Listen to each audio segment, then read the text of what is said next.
Good evening, everybody. Welcome to tonight's Common Council meeting. Roll call, please. Fire. Here.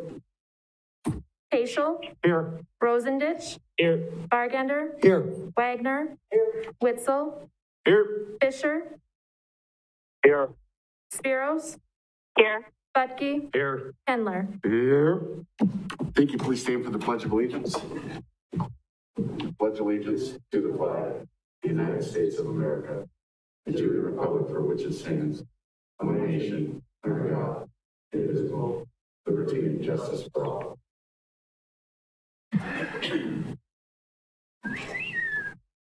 Item C, public comment. At this time, the mayor will recognize members of the public who have indicated their desire to address the council. Upon recognition by the mayor, persons may address the council first stating their name and address. Council may take action on emergency matters introduced by members of the public. Anyone from the public wish to address the council, please head to the podium and state your name and address. Good evening. I'm Jim Hiller. My address, I live at 1011 East Grand Street, apartment 86. I appear before the Common Council, actually in front of a deserving community, to ask questions concerning Police Chief Rick Gramza. We are nearing the point of lost confidence in our elected politicians, our city administrator, and definitely our police chief. Chief Gramza's first voluntary leave lasted a total of 6 days. Less than a month later, he places himself on another voluntary leave.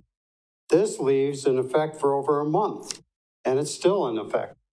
If the first leave, which was based on a criminal matter, only lasted 1 week, why is the second leave lasting over a month? Information has been supplied concerning the mayor's cases, so why hasn't the same been true for the police chief? Here are some questions that I think need to be answered. What are Chief Gramza's restrictions while on voluntary leave? Does he carry his duty firearm, his badge, and his police department ID? Does he have access to the department, its employees, records, and computers, especially with the COVID work at home initiative? Can he access the department and state criminal records from his home and his laptop computers? Does he still have and use his department-issued cell phone? Is he in any manner conferring, advising, or communicating any command decisions to the acting chief or senior command personnel? Is he still actively engaged in presentations representing the department or city? Is it legal, appropriate, or morally correct for the chief to meet individually with police and fire commissioners or aldermen? Does this not raise some suspicion concerning integrity and being ethically correct?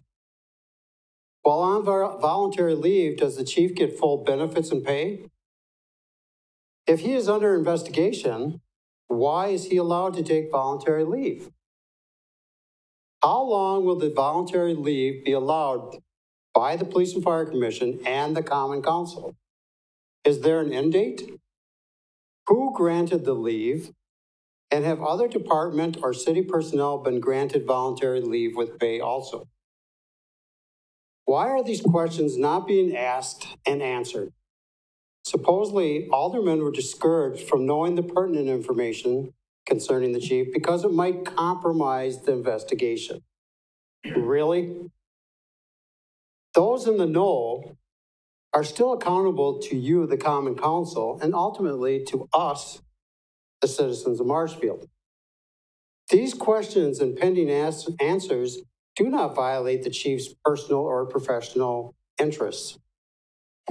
Another issue that annoys me is what happened on September 11th, the anniversary of the terrorist attacks against America. The community held an event to honor and support our police and firemen. It was a patriotic event with no political party affiliation displayed at the event. Sadly, the Police and Fire Commission, department leaders, and elected officials failed to support the community. These leaders turned the ceremony into a political issue the moment they failed to support it. Questions have arose concerning the legality of how their decision to not support the event was actually determined. Equal diligence was not given to the various events that occurred over the last several months. Some events garnered police involvement, and some didn't. At some events, the police were required to be there, and at others, not so much. The bottom line here is the fact that law-abiding, hard-working citizens held an event honoring and showing support for the heroes of 9/11 and our community. Our politicians, police and fire commissioners, and our police and fire chiefs chose to boycott the event. What you actually did was snub the same folks that pay the taxes for these departments. All the issues and questions expressed tonight cast a dark shadow on a great city. The under-the-table politics and decisions are not shining moments for the city. Actually, it's disgusting. We should all be ashamed. We can all do better. The politicians representing us can do better. Marshfield citizens deserve better. I'll close with one last thought. Transparency implies openness, communication, and accountability. Without it, you have suspicion, distrust, and loss of faith. We are at a time in American history that we don't need to fuel the fire of distrust in our police department or our city government. Let's answer the basic questions of the voluntary layoff so that there is no reason to scrutinize our employees and elected officials any further. I appreciate the time to address you. Thank you. Thank you. Anyone further wish to address the council? Final call, anyone further? All right, we'll move on to item D. Is there a motion to approve the minutes of the September 8th, 2020 meetings? Motion by Mr. Hendler, a second by Mr. Fire. Any discussion? Seeing no discussion, roll call vote, please. Fire. Yes. Paschal. Yes. Rosendich. Yes. Bargender. Yes. Wagner. Yes. Witzel. Yes. Fisher. Yes. Spiros. Yes. Butke. Yes. Hendler. Yes. Thank you. That motion carries. Item E, staff updates. We'll start with the Aquatic Center project. Justin Casperson. Thank you, Mayor, and good evening, everyone. Each month, my attempt here is to update everyone on the ongoings of our Aquatic Center project. Demolition wrapped up this month. Site grading is well underway. I handed out some pictures you guys may see. We ran into some groundwater challenges. That's not the final product, that big hole in the ground with the water. That's our challenge to figure out how to get that water out of there. So we're working with the contractors on eliminating that water issue. The bathhouse foundation walls were poured. Curb cut was performed on Central Avenue, so we do have a curb for the new entrance off of Central Avenue that was cut. Shingles, door frames, and the rebar was ordered. So we do have a lot of testing with soil and concrete being completed. And we're working with Stratford Sign on the new street sign for Van de Hey Waters. So there'll be a new street sign on Central as well as Rodis with the Van de Hey Waters name. And that's all I have so far. And hopefully next month, I'll tell you what we do with the water. All right. Thank you very much. Next up, legal costs related to employment law issues. Steve Barg, City Administrator. Thank you, Mayor. At the last council meeting, after closed session under items for future agendas, Councilmember Fisher asked for an update in terms of costs incurred related to 2 legal matters that the city is involved in. And I have those here tonight. Again, the contractor, I should say, the law firm the city is using is Von Briesen. They do legal work for the city. And the cost to date in terms of the grievance matter, which is still ongoing, this is what they presented to me today. Through the end of July was $71,354.39. Amount yet to be billed for August of this month, but the bill coming out soon will be another $8,085.80 for a total of just under $80,000. With respect to another legal matter that we're currently dealing with that's newer, for August, we are expecting a bill, we're being told, of $19,785. And through last Friday for the month of September, costs appear to be $17,961 for a total of $37,746. I know there was a request along the way made as far as possible expectations and future costs on both these matters, and I was informed that that is very difficult to predict at this point.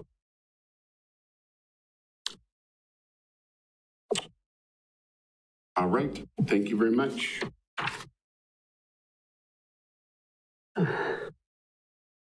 Item F, Mayor's comments, employee recognition for Stephen Annan with the Fire Department, September 23, 2015, 5 years, and Dennis Keffer with the Police Department, October 2nd, 1995, 25 years. Thank them for their service. That's all for me. Item G, Council Comments. Any comments from the Council? Mr. Bargender.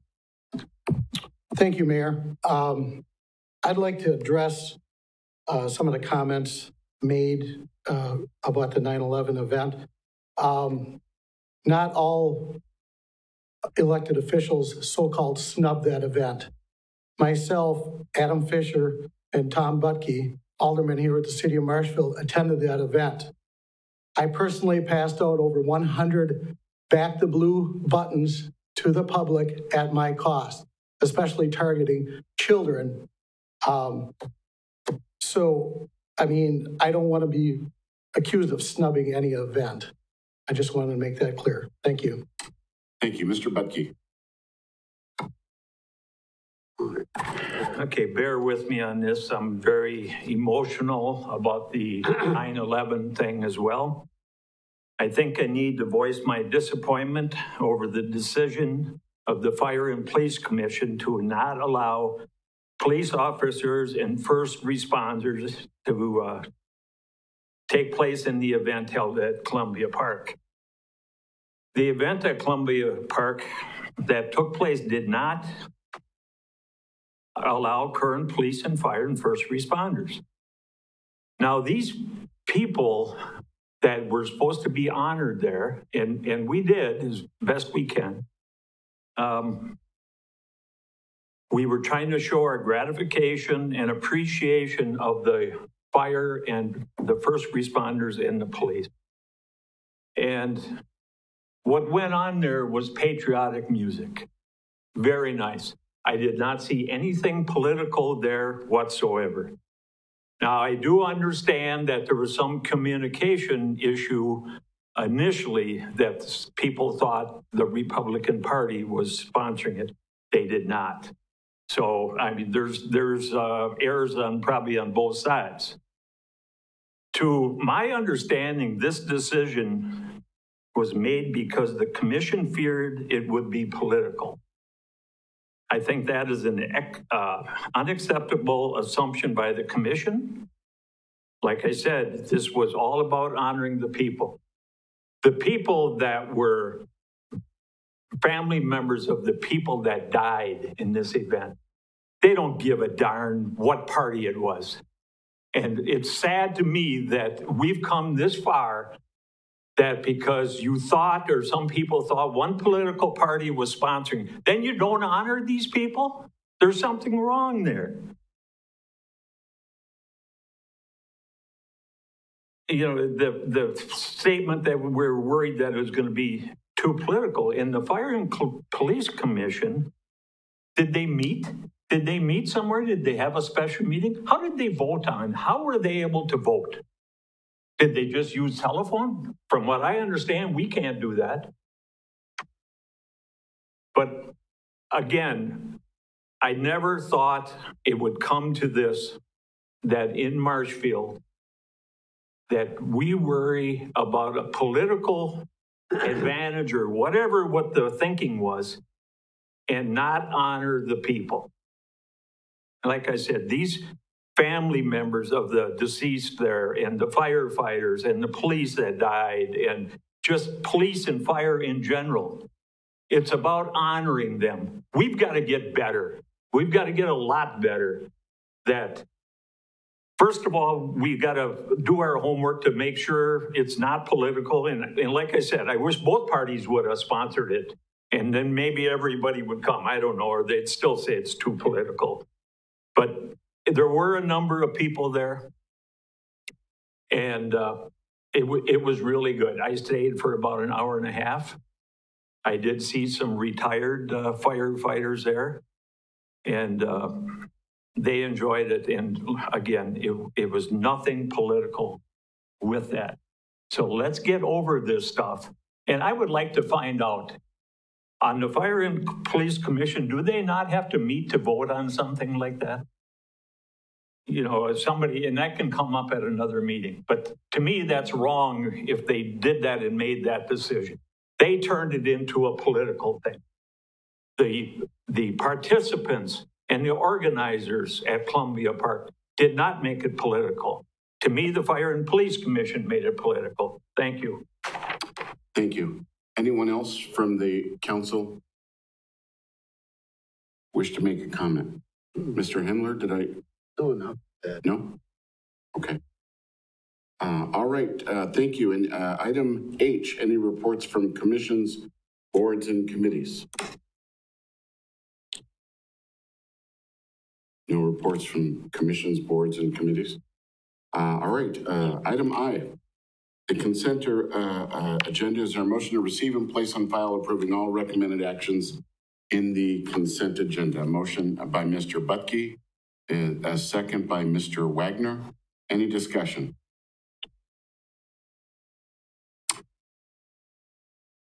Any discussion? Mr. Fisher.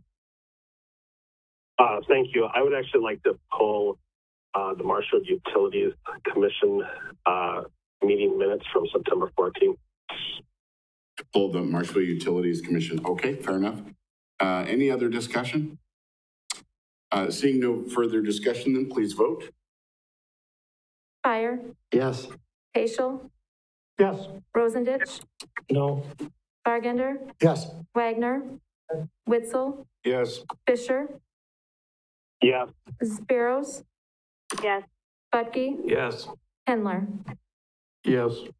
Thank you. That vote carries. Item J, action on items removed from the consent agenda. Mr. Fisher, go ahead and take the floor. Yes, I would just like to highlight something from those minutes. I was at that meeting, and I was very surprised when the discussion of sponsoring or doing an in-kind donation came up, that the Utility Commission voted, I believe unanimously, to do the in-kind donation, but only contingent on if their building is passed. And I just wanted to share publicly my disappointment in that decision. I don't know if their building is going to get passed or not, but to actually hold something up and make it actually contingent on their project, and they did refer to it as their project, their building, is disappointing to me. And so I believe the public has a right to know about that. Thank you. Thank you, Mr. Fisher. With that, is there a motion then to approve the Marshfield Utilities meeting minutes? Motion by Mr. Peschel, second by Mr. Wagner. Any discussion? Seeing no discussion, please vote. Roll call vote, please. Fire, Yes. Paschal, Yes. Rosendich, No. Bargender, Yes. Wagner, Witzel, Yes. Fisher, Yes. Spiros, Yes. Butke, Yes. Hendler. Thank you very much. That motion carries. Item K, election of Marshfield Utilities Commission member. And you all should have a letter in your packet there, and for Paul Kopla, who's he's returning as a commissioner. He's done a great job, and so with that, I'll look for an approval to his him being elected as a member of the Utility Commission. Motion by Mr. Hendler, a second by Mr. Butke. Any discussion? Seeing no discussion, roll call vote, please. Fire, Yes. Paschal, Yes. Rosendich, Yes. Bargender, Yes. Wagner, Witzel, Yes. Fisher, Yes. Spiros, yes, Butke, Yes. Hendler. Yes.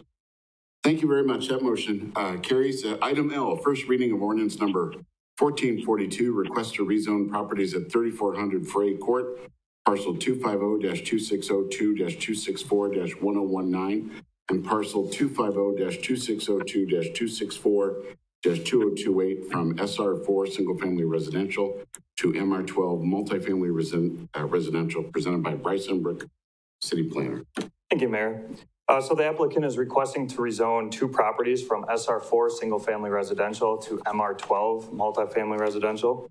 The properties are located on the northwest part of the city, and they are located along Veterans Parkway in Frey Court. The applicant is looking to potentially sell the property to a developer who is interested in building multifamily residential units. According to the future land use map, the area is located in the general commercial district, and multifamily is a recommended use in this district. Although both properties have street frontage on Veterans Parkway, neither property would be able to have driveway access to Veterans Parkway. Thus, this makes the property probably less desirable for commercial development and difficult also for single-family residential. Especially, there would be one of the properties would have no access at all to a road. Overall, this property is likely better suited for multifamily residential development instead of single-family residential or commercial development due to its location and the lack of access to Veterans Parkway. And then just one note, any multifamily development with 9 or more units or multiple buildings on one property will require a conditional use permit. Plan Commission reviewed this request and recommended approval. This is the first reading, and thus no further action is required at this time. Thank you. Thank you, Bryce. Questions from the council? Any discussion from the council? All right, seeing none, we'll go on to item M. First reading of ordinance number 1443, request to rezone south portion of property west of Frey Avenue and Frey Court and north of West Veterans Parkway, parcel 250-260-264-1027 from RH35 Rural Holding to MR12 multifamily residential. Again, Bryce. Thank you, Mayor. So the applicant is requesting to rezone the southern portion of the lot from RH35 Rural Holding to MR12 multifamily residential. This is the property to the north of the item that we just discussed. The applicant also intends to sell the property to a developer who is interested in building multifamily residential units. The plan is to combine the subject property with the two properties to the south. According to the future land use map, the subject property is located in the new neighborhood mixed use district, which one of the recommended uses is multifamily residential. Once again, any multifamily development with 9 or more units or multiple buildings will require a conditional use permit. Plan Commission has reviewed this request and recommended approval. This is the first reading, and thus no further action is required at this time. Thank you. Thank you very much. Any questions from the council? Mr. Witzel. Thank you. This particular property splits a, yes, it's on. You can't hear me? Really? This particular property or this particular request seems to cut a current single chunk of property in half. Does it need to be split before it's rezoned? Once it's rezoned, it will be split, kind of like how we did the, I think the pool property was the same way. So it's pretty much contingent on whether this gets rezoned or not. As soon as it's rezoned, it would be split into two. So the rezoning causes the split? It doesn't cause it, but it has to take place in order for the split to take place, I believe. Okay, I think that surprises me a little bit. I'm also concerned, we've been building a lot of multifamily properties. Does the housing study support additional multi-property, or is this a situation where by developing potentially a road into that section, we could develop more single family that would be of need? Yeah, and so the housing study doesn't necessarily provide a recommendation on how many units can be built, but that is a consideration as we've had, over 200 plus units in the past 3 years that have been built. And that's all something that we would discuss, once we get a specific request and we would go through the group development or conditional use permit. In terms of the question with the residential, so a road would likely not come off, or it would not come off of Veterans Parkway. This development would potentially spur growth to the north of these properties because a developer would be willing to pay for these utilities to extend them north, which in the future could lead to potential development, like you said, single family to the north and northwest. So this could be a good way to spur additional development past this property, if that makes sense. Yes, I agree that you will not be taking a road off of West Veterans, but I would think that off of North Frey would make sense to bring a road, but I guess I don't have anything further. Any further questions from the council? All right, Bryce, thank you very much.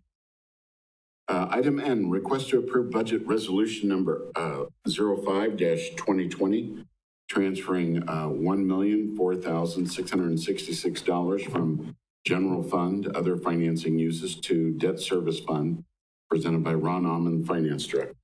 Thank you, Bob. In front of you, you have budget resolution 05-2020. In the cover memo, I kind of give a brief explanation of how the debt service fund typically works, and it's probably our easiest fund hypothetically. We look at our debt payments for the next year, we levy for it, we pay it. And unfortunately, because of the issues we have with our past funding, there's not enough funds in the debt service fund to cover it. So what this resolution does is it moves money out of the general fund. Essentially, we're using cash reserves instead of tax levy to pay our debt. So this transfers a little over $1 million, the balance at the end of 2019. So it doesn't cover anything in 2020, 2021. This kind of catches the debt service fund up as of the end of 19. The other thing I was going to mention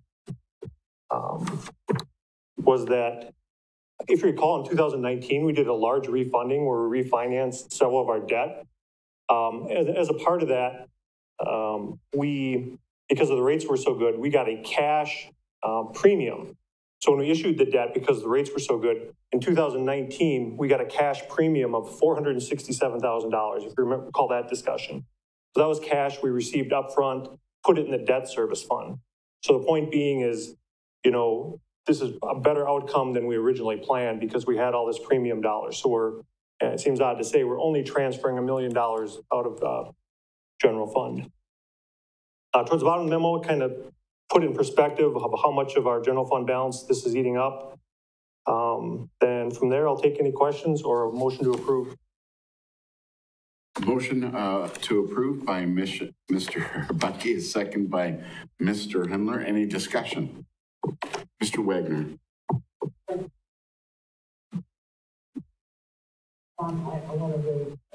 Can you hit your mic, please? Yeah, there it goes. Okay. I want to raise a couple of the questions. I spent a great deal of the weekend with my nose in the books trying to figure out why we needed this and why the budget for next year also looks grim, as I think you're probably going to tell us. I hope I'm not stealing any of your thunder, but that's what I'm assuming you're going to do. The thing that bothered me was that going back to, I think, in the audit of our 2018, they spelled out what our debt obligations were going to be. And basically for 2020, it would be like something like $4,575,000 in principal and $1,038,000 in interest on the thing, leading up to about a $5,600,000 thing, which is close to where I think you're predicting it's going to be for next year, which is where I think you're at. The thing that got me was, for this year, they showed that we were getting $3,537,646, and that's what we budgeted for, right? So you're thinking we budgeted too little, or we levied too little? But why didn't we budget that or levy that extra $1 million in there to build up the debt service fund for going into 2021? Sure. And I don't have every one of those numbers memorized, but I can speak in general to it. So depending on what you're looking at in the audit report, it's important to separate what the city portion of the debt is versus TID and enterprise debt. What you're looking at may encompass all of that. Enterprises pay their own debt, TIDs pay their own debt. The city portion may or may not be what you're looking at. So keep in mind that this number through 2019 is cumulative. So it's not just 2019, it could have been before that. So I'm just saying at the end of December 2019, there was a $1,004,666 deficit. That's what this budget resolution is doing, is resetting that to zero. But there's no debt that's not been paid. I mean, you just said something that you hadn't said before, or when you're in your presentation, and that is that this money is not going to debt right now. It's basically raising the balance in the fund. Is that what you said? So think of it this way: inception to date, we should have levied X dollars. We did not levy enough, so the payments went out the door, and we didn't have enough levy in the fund. So now we have $1 million shortfall. So that's ultimately the responsibility of the general fund. So then this resolution is pulling money out of the general fund, reset the debt service back to zero, so we can roll it forward into 2020. Okay, if I learned anything by going through all of this, is that we as a council need to help you by maybe setting some policies and changing some policies. As a matter of fact, you were gonna provide us with a policy on who can do what are they, journal entries. You said you were working on that, and a few months ago you said you'd be doing something on that. If you could do, that'd be one thing I think we need to work on in the future. The second and probably most important thing is we should probably, as a council, have a policy set on whether or not any of the funds could show a negative balance at the end of the fiscal year. In the research that I was doing and found that there are lots of organizations that do that kind of thing, and there's some pretty simple things that we could do that would help, that would mean that we would never be faced with having to build up a debt service fund again and having to take big chunks of cash out of our general fund,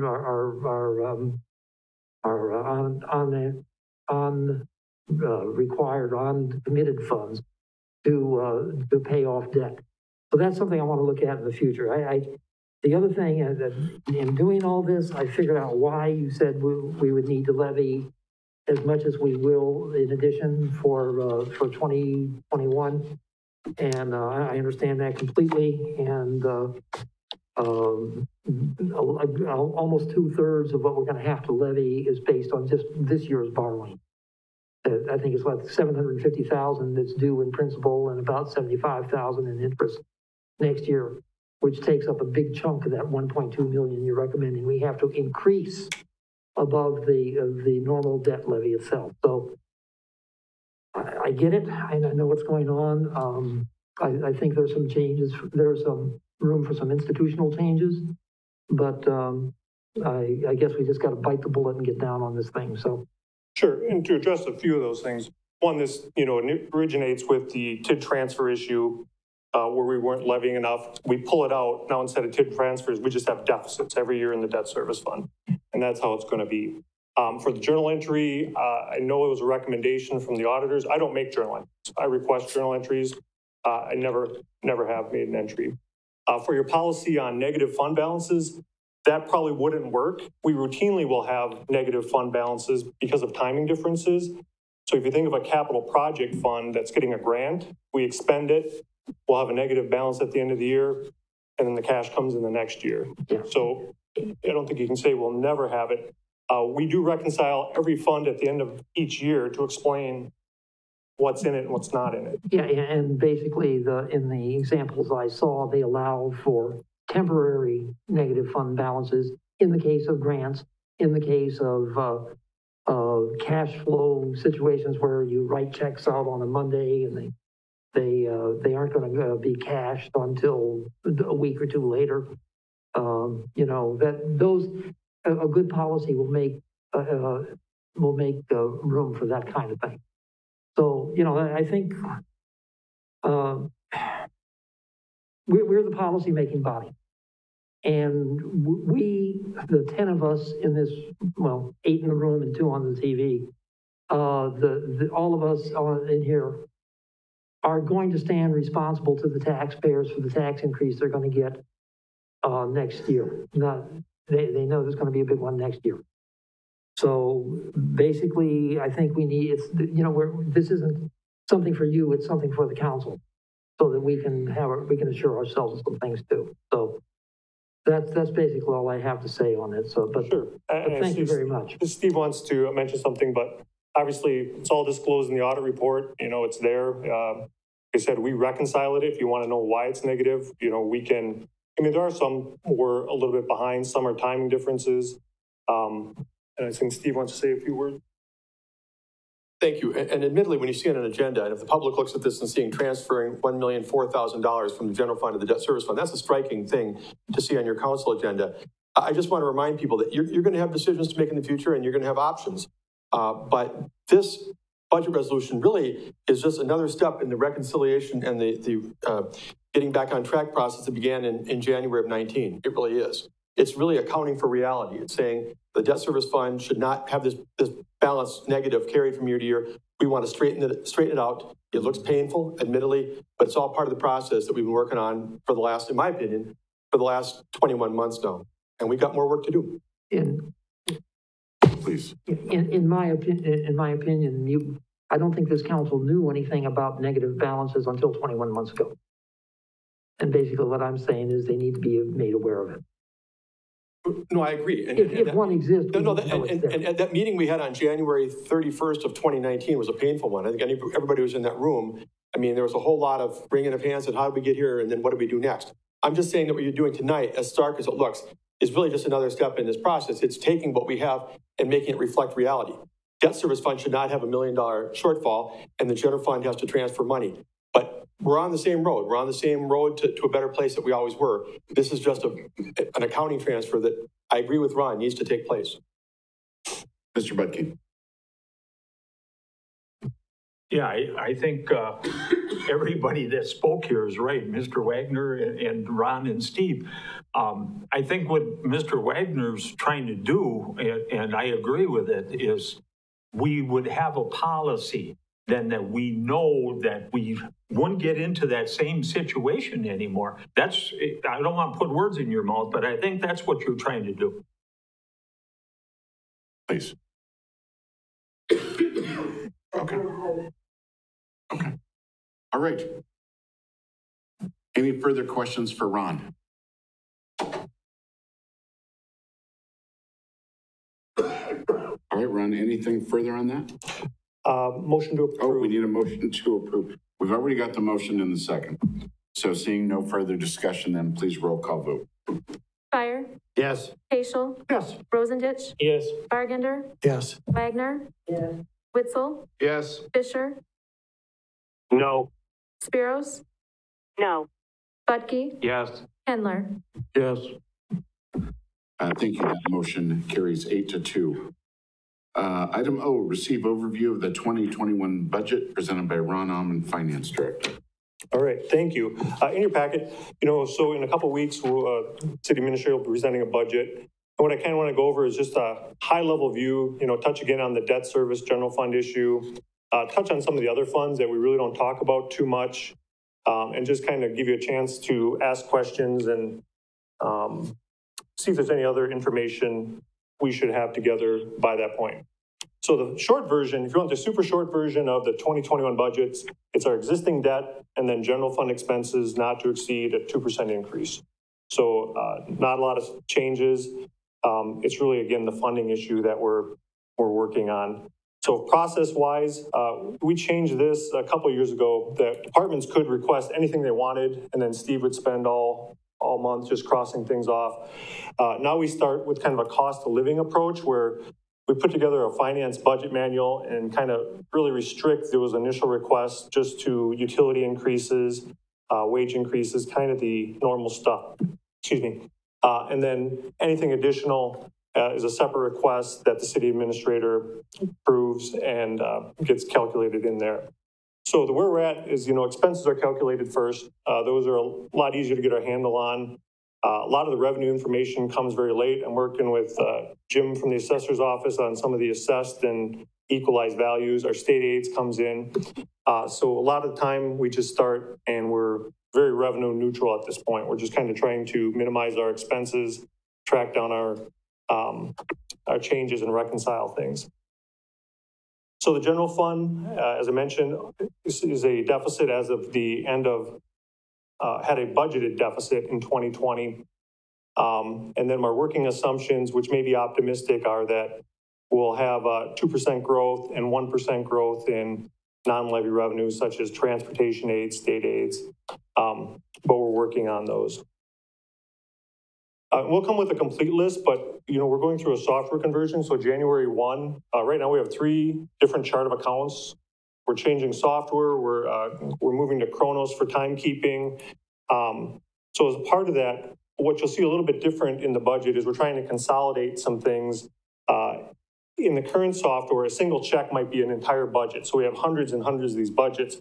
We're just trying to consolidate some of them. So the major changes are that we moved the mayor and the contingency account, which were kind of separate budgets, moved them under the city administrator. And then we moved all the non-governmental organizations under common council. And then the rest were just a lot of housekeeping items, such as like bad debts, uncollectible, we moved under finance. So we'll give you a complete list of that. All right, on the debt service, as we mentioned, should be the simplest fund. We look at our debt, we levy for it, we pay it. And, there's just minor variations and things such as if there's a premium or if our issuance costs are a little bit more, a little bit less, and then we go from there. So, as you know, and in the packet, we have a pretty significant deficit comparing the levy to the required payments. And recall that the point of the 5-year plan and all our work with Ehlers is that we're trying to get to a sustainable place. And that's where our debt is flat, our increases annually are small. And then if we want to, save up for something larger like a street department building, we figure out how we fit that in. So what was happening before, and you'll see some variation in previous years, is the debt would be high one year, low next year. And that's really hard to plan tax levies. So we've done everything we can to smooth that out. And once we bring the levy up to match what our payments are, then it should be a pretty easy adjustment from year to year. If we want to go on a slight decrease of borrowing each year, it's easy to adjust. But it took a while to get there, and we had to kind of juggle our last couple debt issuances to get there. I'd always like to talk to Ehlers about perspective, because they see hundreds of municipalities. And I said, well, what do you do when you have this deficit, this structural deficit in your debt service fund? And their answer is, you never see it. Like I said, most municipalities have debt, they levy, and they're good. So we're really an outlier in that category. So we're kind of at the end stage of this here, and kind of go through the 3 stages of financial grief here is, in 2019, we had the first discovery, a lot of big adjustments. This budget resolution to cover the 2019 deficit. And I mentioned the premium. In 2020, I thought was a good reaction year because, we don't want to overreact, So 2020, I thought was let's just see what we can do. What can finance do? What can the city do to kind of minimize this? So we looked at a lot of options. We put in a 3% tax increase. And really, it gets kind of lost, but we've just had a really good series of positive financial events. You think of all the good things that have happened financially just to kind of keep the fund balance floor from falling out. So when we initially went back through all the TIDs, and these are all new dollars that flowed into the general fund and debt service, we've accumulated about $2.8 million in interest from the TIDs. because the city was carrying that financing. So that's money that's flowed in to the TIDs. We started administrative costs, and that's about $360,000 from the TIDs and enterprise funds. We saved about $239,000 in debt reallocation.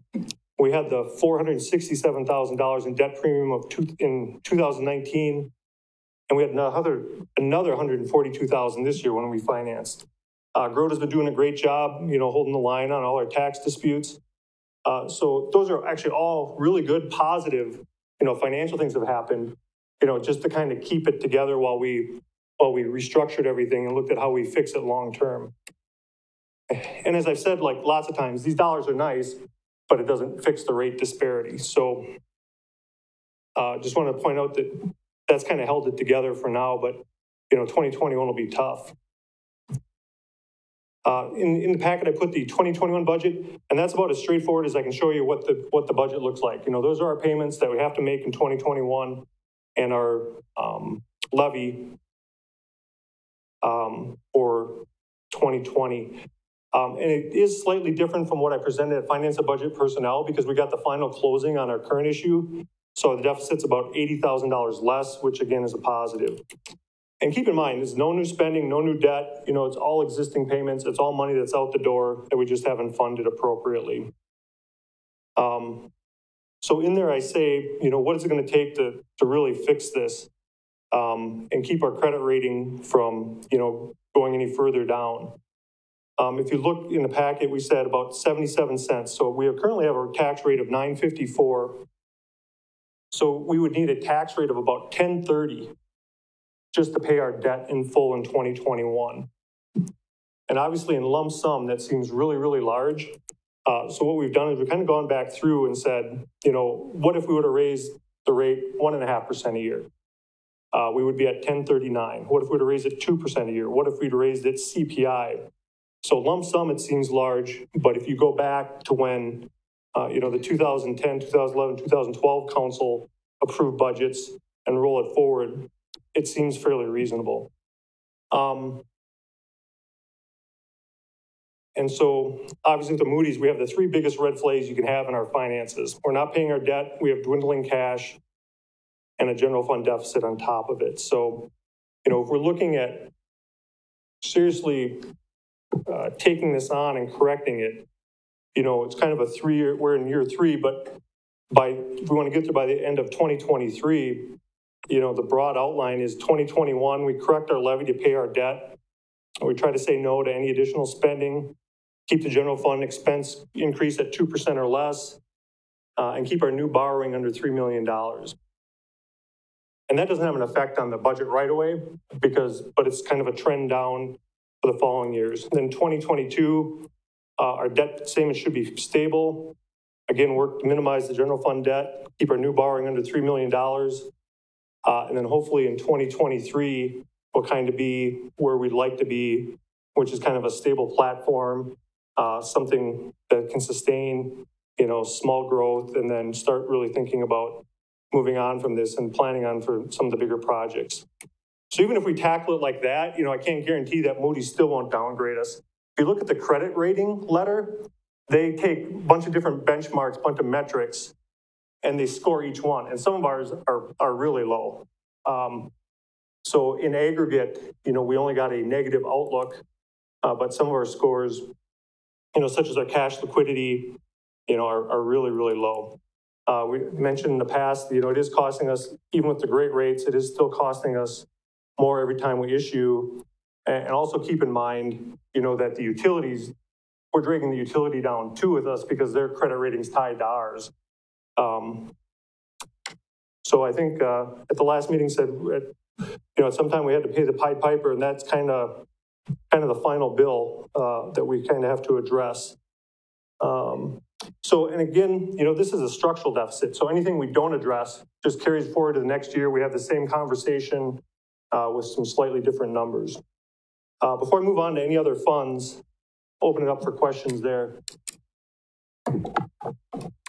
Any questions for Ron so far? Doesn't look like a Ron.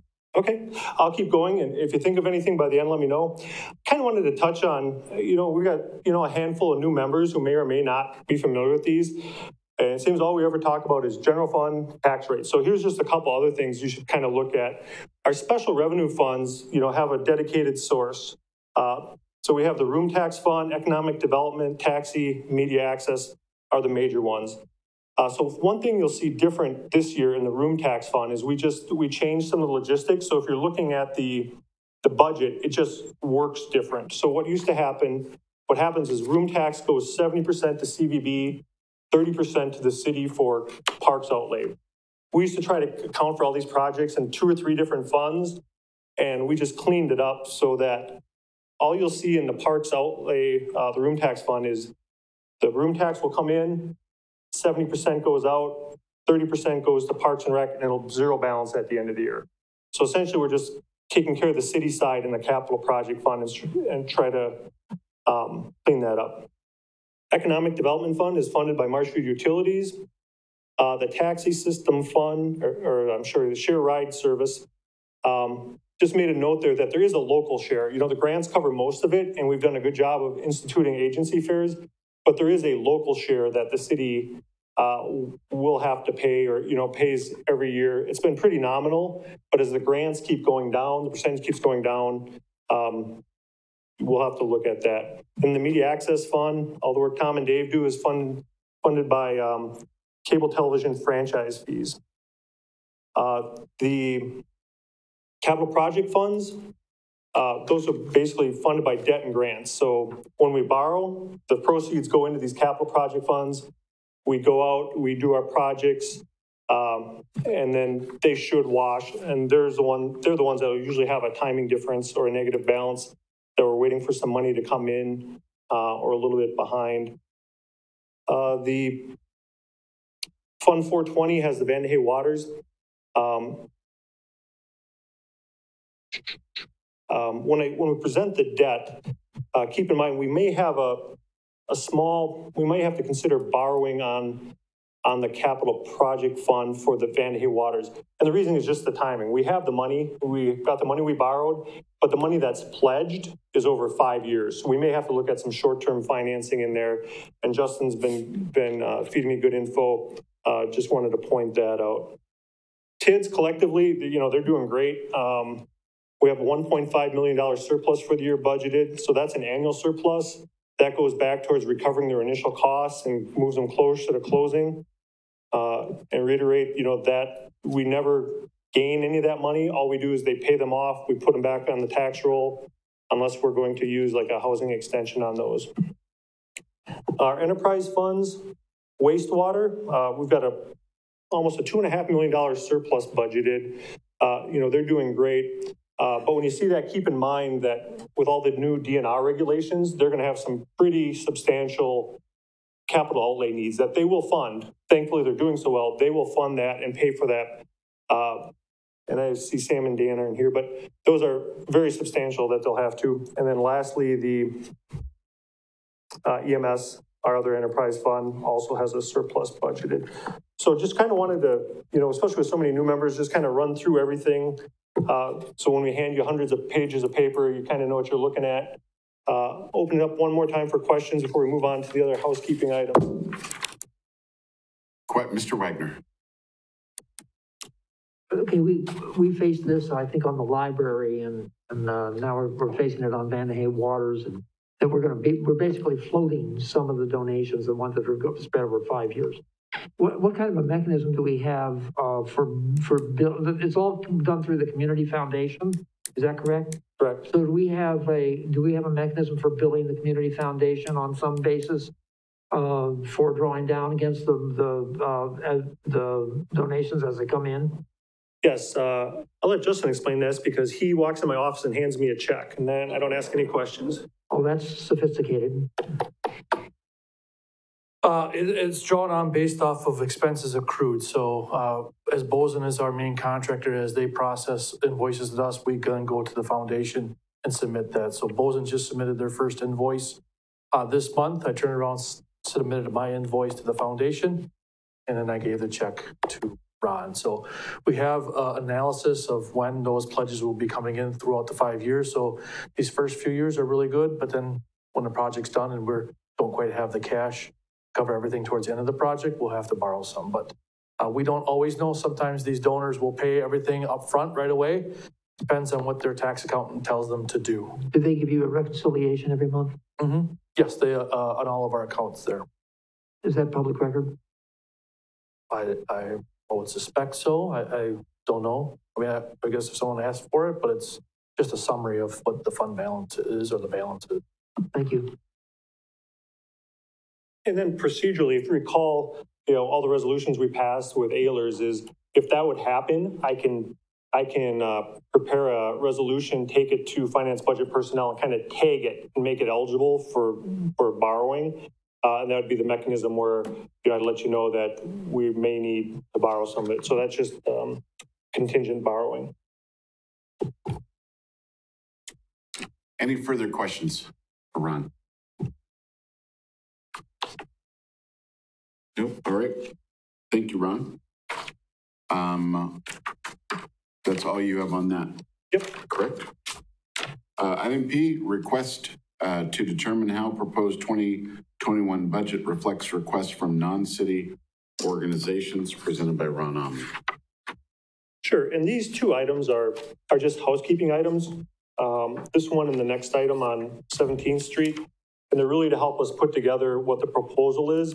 So tonight we don't want to debate the merits of all these non-government organizations. And the question is, do we start with them in and ask you to take them out, or do we start with them out and ask you to approve them in? That's really the question. Right now, in the current build of the budget, they are not in. So I just look for some direction from the council on how they want that presented at the initial meeting. Thank you, Mr. Butke. Yeah, on some of these organizations that we give money to, I would suspect that there's some of these that they didn't use the money from last year because of the COVID. So those would be easy ones. I would look at Palm Sunday, School Patrol. I don't know about Civic Band if they had their concerts or not. I think the main ones, in my opinion, would be the Upham House that we got to continue with that, and Job Center, because they're the most active ones. Go ahead, Steve. Yeah, just to make a note, and I thought I mentioned at a previous meeting, maybe I didn't though, the good reference, Tom, on those organizations that may not have used the fund, there's at least a couple that didn't, but the monies were not given to them. So in other words, they weren't provided the funds because they didn't provide any documentation to be reimbursed for. So that'll show up as a benefit to the bottom line in 2020, rather than not budgeting money for them for 2021, if I said that right. Mr. Special. In light of what Steve just said, I would think that we would probably want those items included in the budget, and then if they're not necessary, they're a benefit to us at the end of the year. Okay. And if that's fine, what we'll do, we'll include them in. And as I mentioned, when we reorganize, you'll see them under the council budget as line items to start with, and you can proceed from there. All right.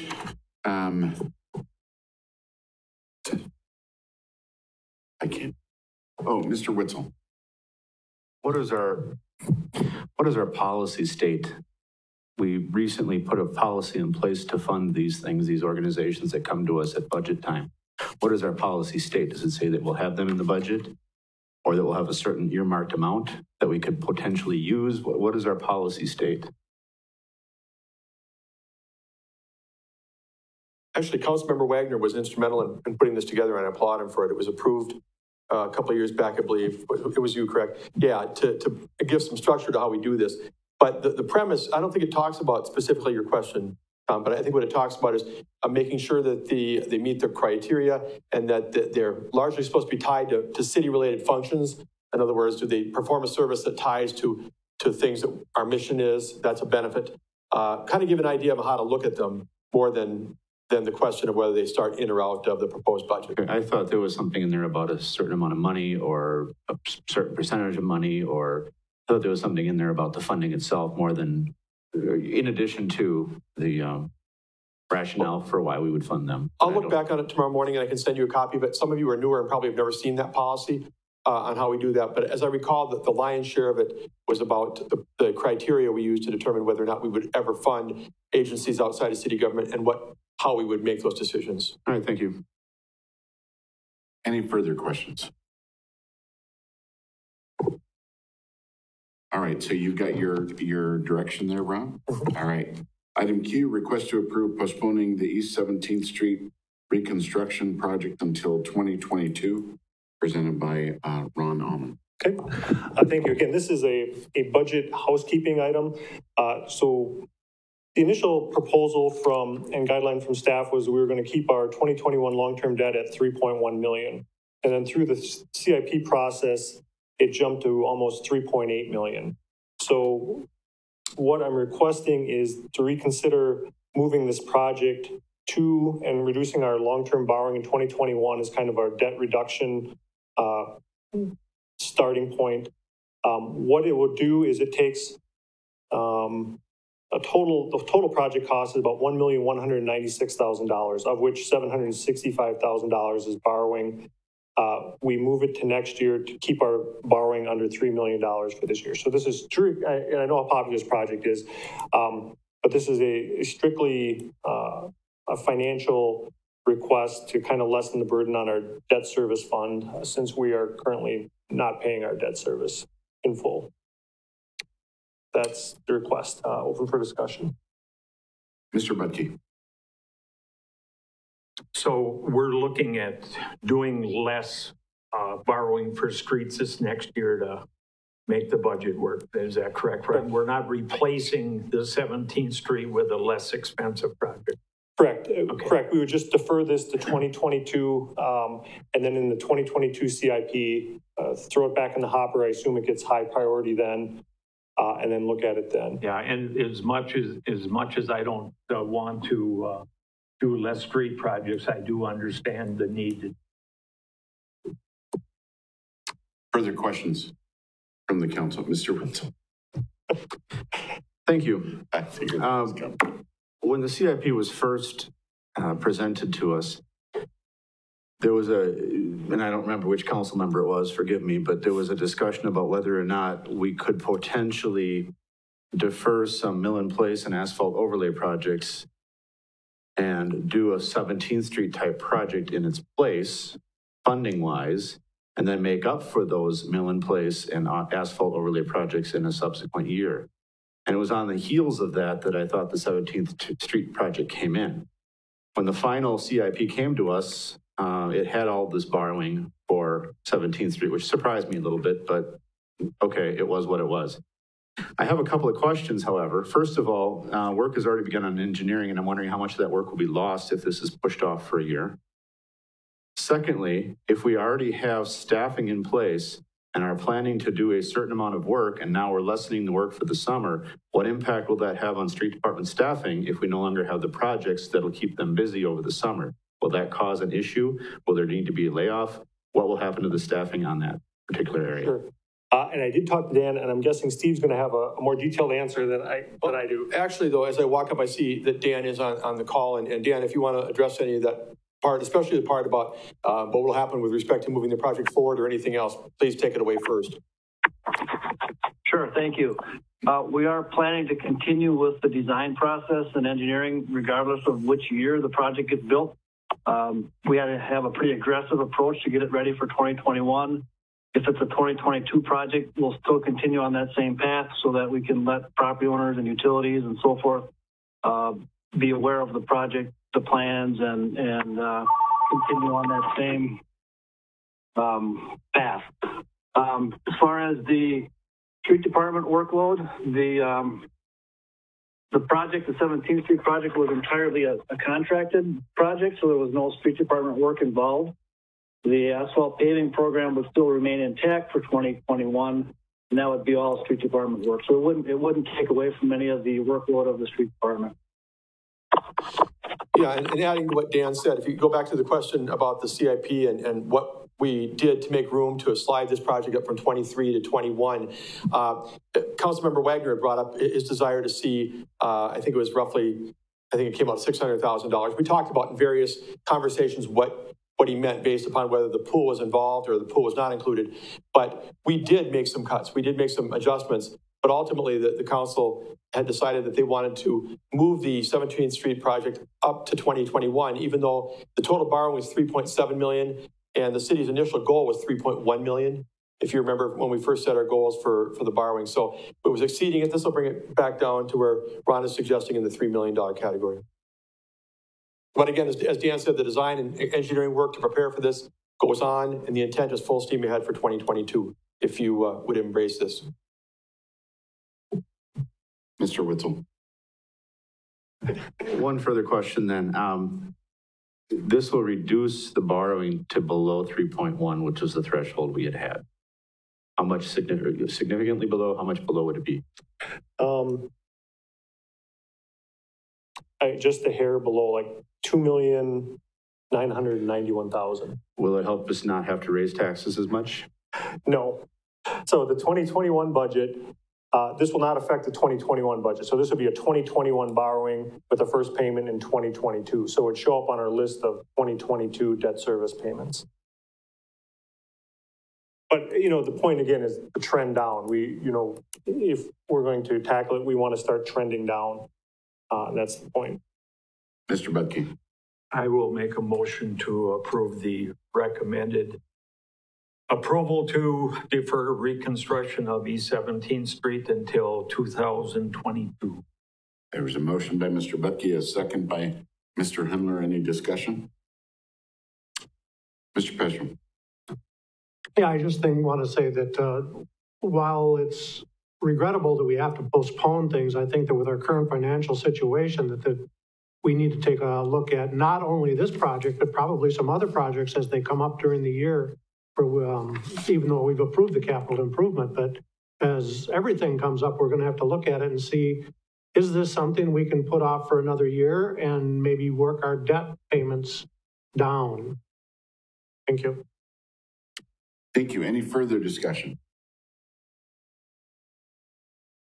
Seeing no further discussion, then roll call vote, please. Fire. Yes. Hazel. Yes. Rosendich. Yes. Bargender. Yes. Wagner. Yes. Witzel. Yes. Fisher. Yes. Spiros. Yes. Budke. Yes. Hendler. Yes. That motion carries. Thank you. That item R, request for an extension of time on development involving a conditional use permit, resolution number 2020-01, presented by Bryson Brook. Thank you, Mayor. So on January 14th of 2020, Amy Cole received a conditional use permit to be allowed to build an accessory apartment within the Prairie Run planned development. So typically a conditional use permit has a time frame of starting a project within 12 months and completing the project within 24 months. So the applicant was originally planning on starting this project this year. However, with the pandemic, plans have kind of changed and they reprioritized kind of their projects for that property. The applicant believes that they will begin the project next year. However, they are requesting an exception of 2 years to start due to the uncertainty of the next couple months. So they thought it would be best just to request for an exception of 2 years. So this requested extension would place the initiation deadline for the project at January 14th, 2023, and the completion of the construction on January 14th, 2024. The recommended action is to approve the extension for resolution 2020-01. Any questions? Thank you. Is there a motion to approve the requested extension, resolution number 2020-01?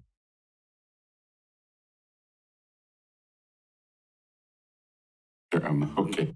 Motion by Mr. Bargender, a second by Nick. Was that a second by Mr. Peschel? Any discussion? Seeing no discussion, roll call vote, please. Fire. Yes. Hazel. Yes. Rosendich. Yes. Bargender. Yes. Wagner. Witzel. Yes. Fisher. Yes. Spiros. Yes. Budke. Yes. Hendler. Yes. Thank you. That motion carries. Item S, request to authorize the city administrator to take emergency actions if necessary relative to the operation of City Hall through the November 3rd election to safeguard health and safety during COVID-19, presented by Steve Bark, City Administrator. Thank you. No, it's interesting. I'm obviously actively involved in putting the agenda together, but I hadn't looked at it for a couple of days until just now, a minute ago, and I went, I'm up here for a long time, so I'm going to get myself comfortable.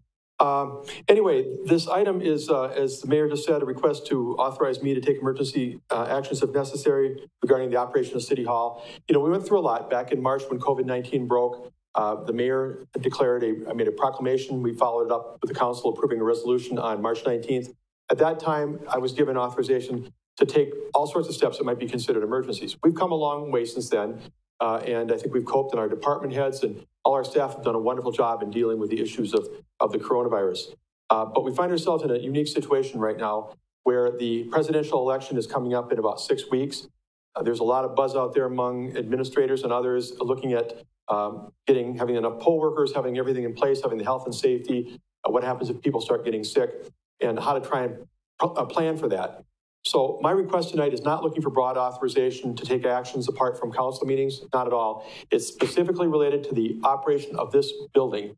And really the focus of it again is the 2020 presidential election that comes up on November 3rd. We've already had a few cases in the schools. We have some people here who have been helping out with elections beyond just the clerk's office. A lot of people step up and do work to help things proceed with mailing absentee ballots and all sorts of other things. So there's many more people involved in the election than you would think. And we need to be cognizant of the fact they might have to be away for their own families. And what if they themselves were to get ill? So what I'm looking for tonight is simply authorization that if necessary between meetings, it becomes evident that we need to greater restrict access to this building or even close the building to activities outside of the absentee voting, which will occur in this room. That I'd be able to do that. And again, this is serious. I'm not looking at it lightly. I would only take this action if you authorize me in consultation with the mayor and the council president. Monitoring the cases, I think you know that they're going up again, which is unfortunate to see, but it would be only an action that would be taken with extreme thought and seriousness. But again, the presidential election is expected, I think, as you know, if you follow any of this stuff, to be crazy and to be caught short of people to help out here in the office because we didn't protect our workers would be a mistake. So I'm simply asking for authorization to be able to take those actions as necessary if it becomes evident that we need to do that to protect the health and safety of our staff and continue the election process. And so, Mr. Fire. Motion to give the city administrator that authorization. Second by Mr. Peschel. Any discussion? Mr. Witzel. Thank you. The memo says to protect health and safety of everyone involved, including increased restrictions to access on City Hall. So it doesn't sound as though your memo stated specifically City Hall, but instead said anything including City Hall. So reading that, what you're saying sounds a little different than what you had written here. So that's of one note. Would you be looking for health department recommendations making in those decisions, or would this just be something that would just be made? Well, first of all, your first point is a good one. I meant City Hall entirely. I mean, you know, the library and others are going to have to bring forth their own recommendations and issues if, in fact, they find health risks growing in their operations. I meant specifically for this building and targeted toward the election. With respect to your second question, what was it? I thought I had the tip of my tongue. What you would be basing that on? Would it be health? Oh, yeah. Okay. I'm sorry. Yeah, you know, we'll certainly be watching what the Department of Health says from Wood County and the State Department of Health and others. But inherently, this is a situation that crosses health into the political world, for lack of a better term. You know, we need enough healthy bodies here to be able to do the work that's going to happen for the next 6 weeks. And it could get very chaotic. And like I said, there's issues coming up where family members and schools are beginning to have exposures and whatever. It's entirely to make sure we can conduct the 2020 election. Mr. Wagner. Thank you, Mr. Mayor. When I first read this, I had the same assumption that Alderman Witzel had, and that is this is a much broader scale. And basically the authority you're asking for is very broad. When we first dealt with COVID-19 back in, was that Mayor? Was that March, I guess?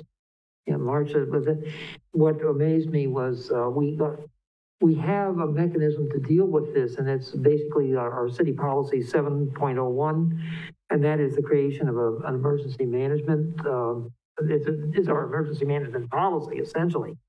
And that says that first of all, it gives the mayor the authority to declare if there's an emergency. And then if he declares there's an emergency, then he constitutes the Emergency Management Committee, which is the mayor, the president of the council, the fire chief, and the chief of police, and the city administrator. And that's where all the decisions get made, and that's where they'll make.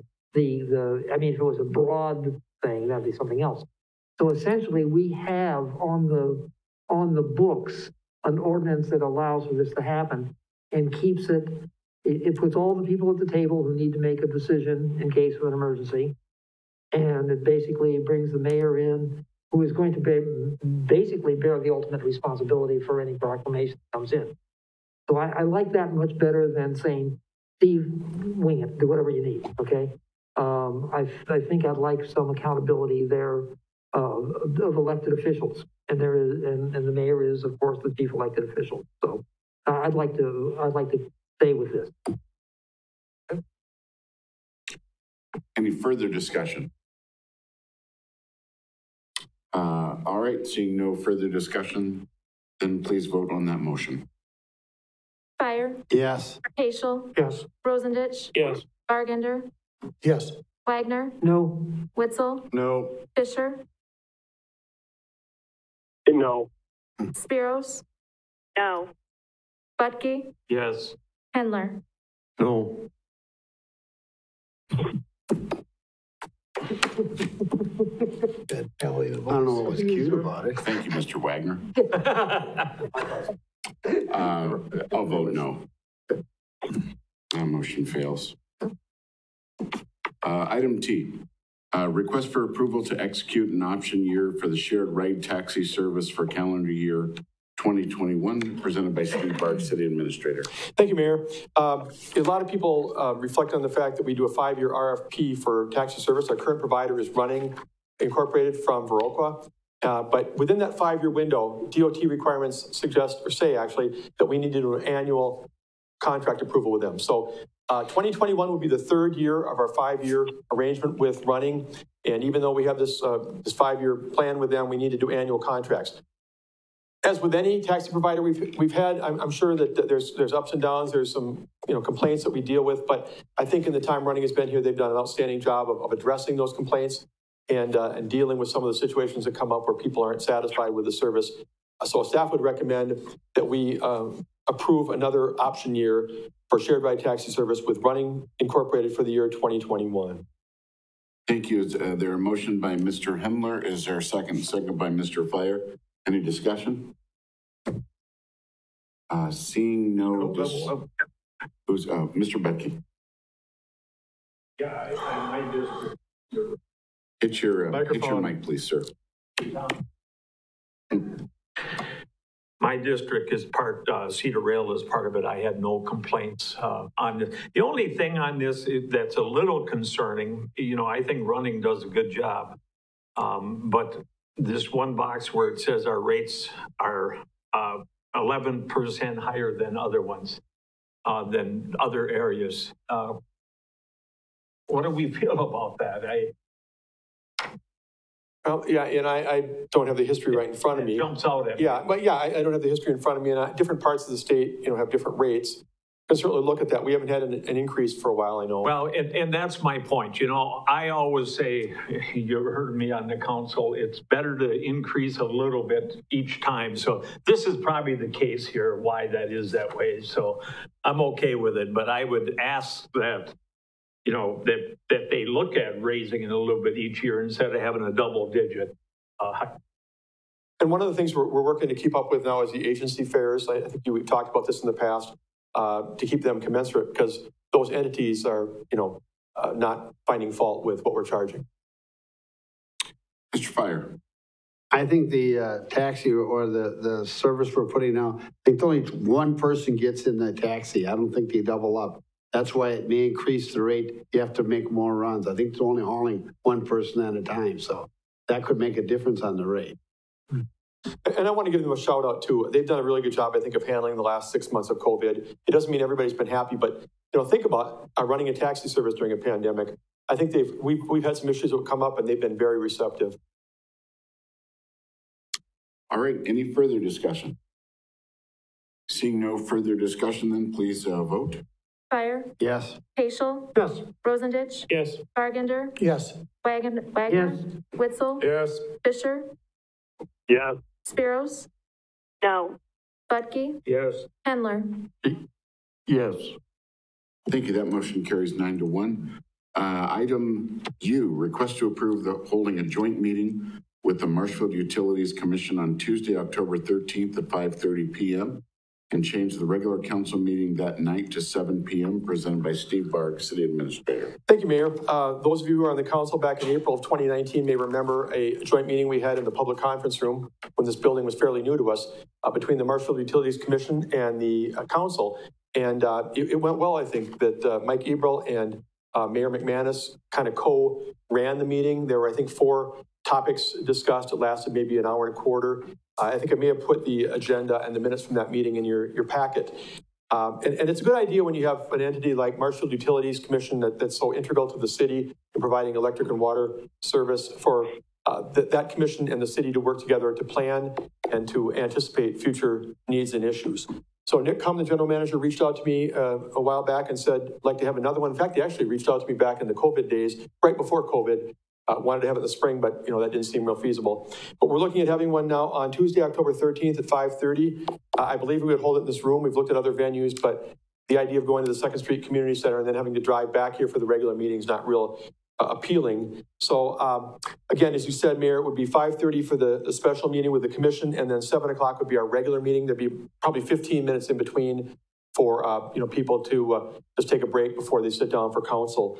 And still looking for meeting topics. I did float this out to the council before, and if you have any, please let me know. I think the commission might have a couple to put on the docket, but we just want to get this signed on so we can finish out plans. So my recommendation would be that you approve the plan to hold the special meeting with the Utilities Commission on October 13th at 5:30, and then move the council meeting that night to 7. Thank you. There is a motion by Mr. Budke. Is there a second? Second by Mr. Paschal. Any discussion? All right, seeing no discussion, please vote. Fire, Yes. Paschal, Yes. Rosendich, Yes. Bargender, Yes. Wagner, Witzel, Yes. Fisher, Yes. Spiros, Yes. Budke, Yes. Hendler. Yes. Thank you. That motion carries. Item B, request to approve changing the first budget meeting date to Monday, October 19th at 6 p.m. or immediately after the Board of Public Works meeting presented by Steve Barg, City Administrator. Thank you, Mayor. If you looked at the budget calendar that was put out back, I think, in late spring, the first budget meeting was scheduled for Tuesday, October 20th at 6 p.m. or immediately following the Finance, Budget, and Personnel Committee meeting that night. I failed to consider the fact that the Plan Commission meets at 7 p.m. on the third Tuesday, so that would really constrict the council's first discussion, which is usually a fairly significant review and conversation. So the request is to move that up one day to Monday, October 19th, again at 6 p.m. or immediately following the Board of Public Works meeting that evening. All right, is there a motion to approve the moving of the first budget meeting to the 19th? Motion by Mr. Was that you, Mr. Wagner? By Mr. Wagner. Second by Mr. Rosendich. Any discussion? Seeing no discussion, please vote. Fire, Yes. Paschal, Yes. Rosendich, Yes. Bargender, Yes. Wagner, Witzel, Yes. Fisher, Yes. Spiros, Yes. Budke, Yes. Hendler. Yes.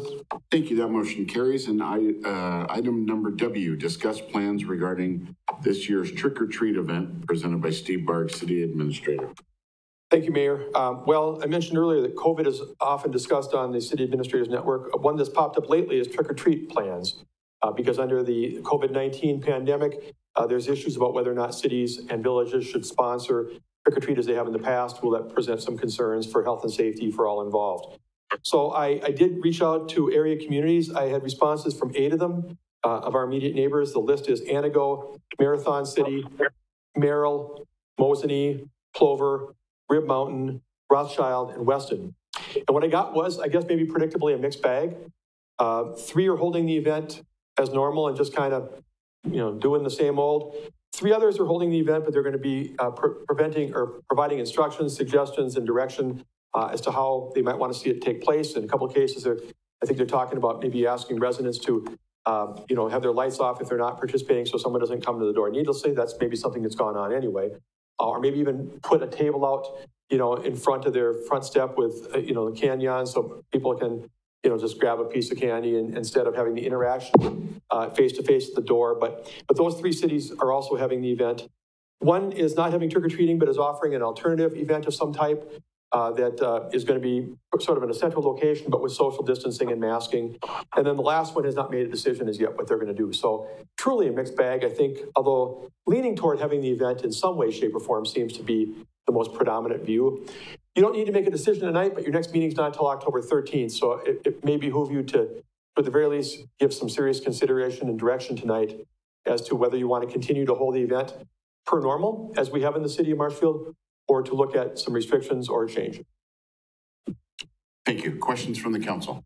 Mr. Bargender. Thank you, Mayor. Steve, do you know if Main Street is going to have their trick-or-treating?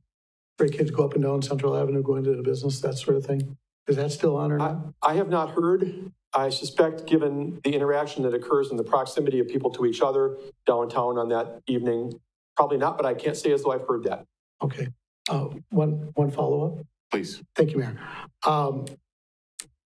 I do have a recommendation. I thought of this, and I would recommend that we extend the hours, if we're going to have trick-or-treating, of course, extend the hours from 4 to 7 p.m. The reason why is because it would give a chance for a lot of the younger kids to get out there while it's still light. Okay. And 5th Street, we all know how 5th Street gets. It gets awfully crowded, especially right after supper. So extending the hours from 4 to 7 might give a chance for younger kids to get out there. And then later on, a lot of the older kids go out there. They like to go out trick-or-treating when it's dark, obviously.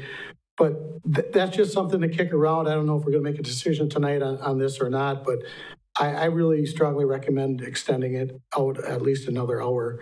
It is a Saturday night. It is a Saturday. Hopefully the weather's decent. But that's my recommendation. Thank you. Mr. Witzel. Thank you. Regarding Main Street, I had heard some discussion that took place of not doing that because of the large groupings of people, but instead maybe coming up with some other alternative way of the businesses getting information out or goodies into the hands of kids. So I don't want to speak for them, but I think that they're leaning against it. We're in a unique situation this year that October 31st is a Saturday. So for the most part, we don't need to worry about people working. So we could even go afternoon for little kids and a little bit later for bigger kids. I like the idea of maybe extended. I think the truth of the matter is if kids want to go trick-or-treating, there's not a whole lot we as a city could do. I mean, if I want to go to a door, knock on a door and say trick or treat with a bag out, they can slam the door in my face, but I don't think there's any law that prevents me from doing that. So I like the idea of maybe encouraging, as some of the other communities have done, maybe some safety tips, some safety recommendations. Maybe again, little kids when it's light out, bigger kids when it's maybe a little bit darker. And then if you can stretch out a little bit of the timing, I know it's maybe a difficult for some families, but if they don't want to be actively participating, they can, either turn their light off or, leave a table of goodies out if they wish. The other thing that I thought would be kind of nice is if we had maybe a local publication that maybe had a sign that they published that said, yes, we're participating, or no, we're not. And if somebody wants to throw it in their window, because I think if you're doing daytime, it's going to be a little bit more difficult to identify lights that are on or off. That might just be another thought that came to my mind as well. Mr. President. Thank you, Mr. Mayor. I think this is a perfect opportunity for the citizens of Marshfield to have some decisions made by themselves rather than having the government tell them what to do. I think that if parents want their kids to be able to go out and enjoy trick-or-treating, they should make that decision and allow them to go or not allow them to go as they feel. And the same way with our homeowners. You want to participate, participate. If you don't, don't. And that the government really shouldn't be involved in it. And I read that in one of the city's responses, and I think that probably if we go ahead with it, there'll be a certain number of people who won't let their kids participate for that reason. So we may see a reduced turnout anyway on its own, but I think that's a good point. The other thing I want to mention, and I thank you, Ken, for bringing it up, is 5th Street. We've historically closed, we block it off. It's a major event. You know, if you want to review that as an idea too, that the crowds are pretty huge there for a while. That is something where we appear to even be encouraging. But as anybody who's ever been down there knows, it's an amazing event. That might be something to consider whether we do that part of it or not. Mr. Witzel. Mrs. Sparrows. Thank you. I just wanted to agree with Nick on this one, Mr. Peschel. I think that as parents, as adults, as homeowners, as trick-or-treaters, or as gifters, goblins, what have you, I think that people should be responsible for their own health decisions. They should decide if it's safe or not because of COVID to go trick-or-treating. They should decide if it's safe or not for their children. And homeowners should decide if it's safe or not for them to pass out treats. Additionally, as far as Fifth Avenue goes, I think that's just part of our normal Halloween. I wouldn't expect that to be treated any differently. I just think that it's these children are living in very troubled times. You know, their socialization is being strongly affected by this, and it's one event. And I think that again, parents should make the decision for their children, not this common council making decisions for the entire children of Marshfield. Thank you. Steve. I'm almost starting to get a consensus out of some of the comments that maybe we gravitate to allowing the event to go forward as normal, but maybe putting out some safety tips, publicizing some things that parents and kids may need to be aware of or want to be aware of to take care of themselves, and then leave it to those individuals and families. Does that seem like where we're headed? Mr. Rosendich. Thank you, Mr. Mayor. Have you thought about trying to align with, say, the smaller communities like Spencer, Stratford, and such the same time frame, so we're not getting an overflow of extra kids to visit 5th Street? I mean, the more we kind of do lessen the crowds, we might have a better advantage as well. I mean, especially since it's a Saturday. You know, if you can run it all at the same time, say it's from 2 to 5 on a Saturday afternoon. We can certainly check, and being that it's a Saturday, whoever made the comment earlier about starting a little bit earlier, that may have some merit too, because it's not like people are racing home from work. But we can at least find out what those other communities are doing. I guess I wasn't aware how many people from those communities come here to trick-or-treat as well. I just stand at the door and crank it out. But certainly do that. So is a basic direction then to just let people pick on their own, and the city will put out some safety tips, if you will. And I'll definitely respond to that idea by doing a little back-checking and seeing what other cities are doing. Okay. Is that good enough for you, Steve? Yeah, that works. All right. Thank you. Item X, adjourned to closed session under Wisconsin statutes, chapter 19.851G, conferring with legal counsel for the governmental body who is rendering oral or written advice concerning strategy to be adopted by the body with respect to litigation in which it is or is likely to become involved. Update on litigation regarding personal property tax claim. Update on possible litigation related to development project and TID number 7. Update on status of litigation involving Trimedia LLC. Update on employment law issues involving the police department. Is there a motion to go into closed session? Motion by Mr. Butke, second by Mrs. Sparrows. Seeing no discussion, please roll call vote.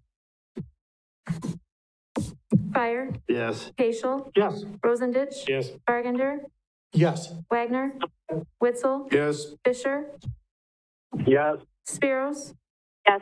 Butke. Yes. Handler. Yes. Thank you very much. We're in closed session. We'll take a 5-minute break.